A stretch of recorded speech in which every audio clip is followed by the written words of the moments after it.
The idea is misdirection here. You know, you're going to go this way and then cut back across.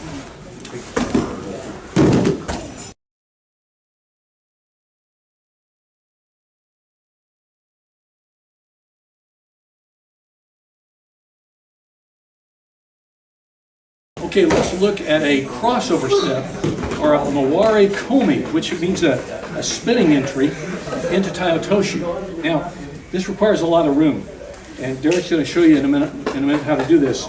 But when you're doing this setup, when it's a setup, your starting position is very, very important. So I don't want to be way over here on him because I want him to be over on this side of his body. So I'm going to be over here to my right quite a bit and over toward his left. So my starting position is going to be here where pretty much our left feet, kind of a straight line from there, okay? And I have a lot of space between the body. You'll see when Derek does this how much space you really need to make this happen, okay? So I'm kind of here nice and strong, and I pop him, and when I pop him, I'm going to quickly step over. And once I step over, then I'm going to step all the way over and split in front of him to the Tai Otoshi. So try not to get too fancy with your footwork. It is a little bit of a fancy move these days, but the idea is misdirection here. You know, you're going to go this way and then cut back across. So again, don't get flowery with it. Take the step and then you're immediately cutting back across, because while I'm taking that step, I am still, even turned this way, vulnerable to some stuff. Okay, so cut, real quick. Okay.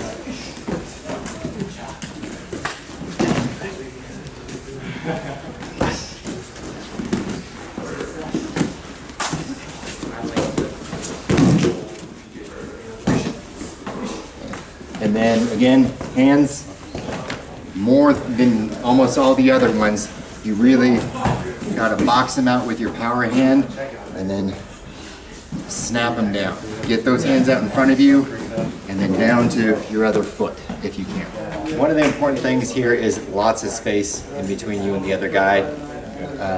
The second thing is don't forget about opening them up. We get so focused on trying to get the switch step across that we just kind of leave our hands there. So you still got to set the guy up so that you can fit underneath him. And then the third is really be pushy with your power hand, because I don't want to get into one of these situations where I come across and I'm jammed up like this. Okay? You want to be able to take that step, and then as you're coming across, you've still got your forearm setting him up. Okay? So can you turn so you get a better angle on that? So kind of just turn to your right. Come. There you go. That's good. You good, Mac? Okay. So again, as I'm taking that step across, and I cut back in. I don't want to be right through here. You can see my arm is pointed way over there, and it's more of like a Marote version of it. Number one, my hips are all jacked up. Number two, now he's pushing me this way, my shoulder isn't strong, okay? So as you're coming back across, you set that arm right there on the side or in his armpit, whichever one you can catch, and then drop, okay? And then that way you've still got your classic motion, okay? The idea is a misdirection followed by basically a classic Tai Otoshi.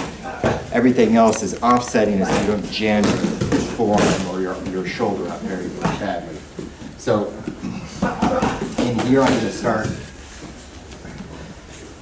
a little bit farther than I normally would. I'm using a pretty long grip too. Get a little bit looser over here if you need it. Okay, as you get more comfortable with it, you can get higher up on the collar. So a little bit more space in your grip, a little bit more space in your feet. And then it's not exactly sugar footing, but you're coming over a little bit farther so that you're more in line with his opposite side foot. I don't want to be way the heck over here, okay? Because then, as I come through, I'm stuck like this, okay? Start way over here, okay? Take your side step, and you need to turn your hips, okay? Don't just kind of go like this, because then you're stepping across yourself and you're going to get foot swept into next week, okay? Turn your hips, open them up, okay? Back in and through. Get your level down. More than almost any other variation of Tai Otoshi, you've got to get your butt down Otherwise, again, you get jammed up underneath the guy. So almost every other version of Tai Otoshi, you're out here, and then you're going to close the distance and bump into him. In this one, you have to fit in under him.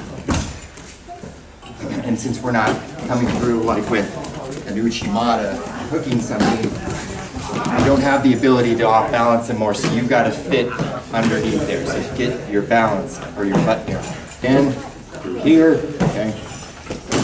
Feet are lined up, okay? My back foot is back foot, okay? Open them up, step across, down, and approach. If you find you're kind of clunky and going through it, jamming into them, try and lower as you're stepping across. So once you're right about here and you step through, come down and stab that foot like it's a spear going down, instead of just across like that. Because again, now I'm way out here and he's way over there and I'm trying to throw him. So if I can, see how low we get? Okay, he's already off balance. Fairly easy.